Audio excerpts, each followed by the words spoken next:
Hello and welcome to Moseley Rugby Round Up. I'm Paul Bradley and I'm joined on the phone now by rugby correspondent Brian Dick. Hi Brian. Hi Paul. We'll take a look ahead first of all today to the game against Leeds. And first up, they've got a bit of a difficult decision at number 10, haven't they, to make? They have. Well, Glyn Hughes made his first start at fly half at London Welsh last week and did extremely well. So in what they will be targeting the Leeds match, and as a potential victory. So it really is a big call whether they go with the tried and tested with Brad Davis, or whether they follow their hunch and keep on with Glyn Hughes, because as I said, he had a very, very good game, and whichever way Kevin Maggs chooses to go on this one is probably indicative of the strategy he's going to be looking to use. And if Glyn Hughes doesn't make it in at number 10, is there anywhere else they would maybe squeeze him in the squad for that game? Yeah, well, they'd certainly have him in the squad. They actually gave him his first start a couple of weeks ago in a British and Irish Cup match against Munster at fullback. So that's another possibility.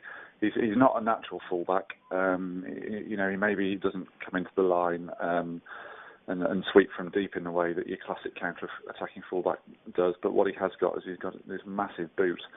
And if Moseley want to play the territory game against Leeds, then it might not be such a bad idea to have Davis at 10 and Hughes using that boot from 15 as well. It would give them two weapons to try and get some tracts of territory.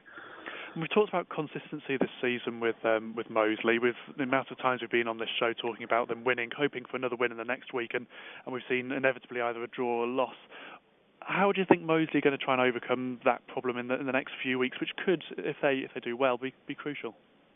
Yeah, well, can they overcome it? It's a really difficult one. But, these guys are part-time players. The vast majority of them are. They have other jobs. They have families. They have all the pressures that goes with that, and they can't devote the time to resting up and conditioning, and they don't have the sort of lifestyle that the full-timers live. So it's all very well saying, you must be more consistent. But you're not really measuring apples with apples when you're comparing them to professional athletes. What they can do, though, is they can look after their bodies as best they can. They can eat the right things. They can do the gym work, and they can do their homework on opponents. If they do all those things, they will become more consistent. But I think it would be unfair to expect a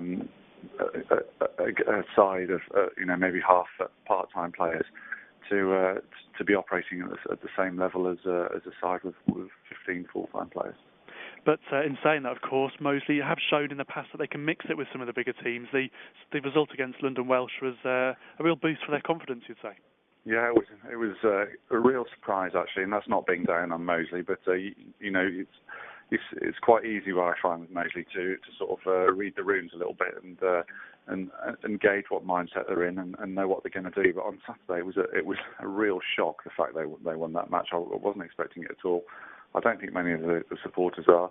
And whilst the players, say they believe they were going to go there and win, one wonders exactly how much they believed. And what made it all the more remarkable was the fact that they did it, with several key players missing. I'm not going to say it was a second string side, but it was a long way from their strongest.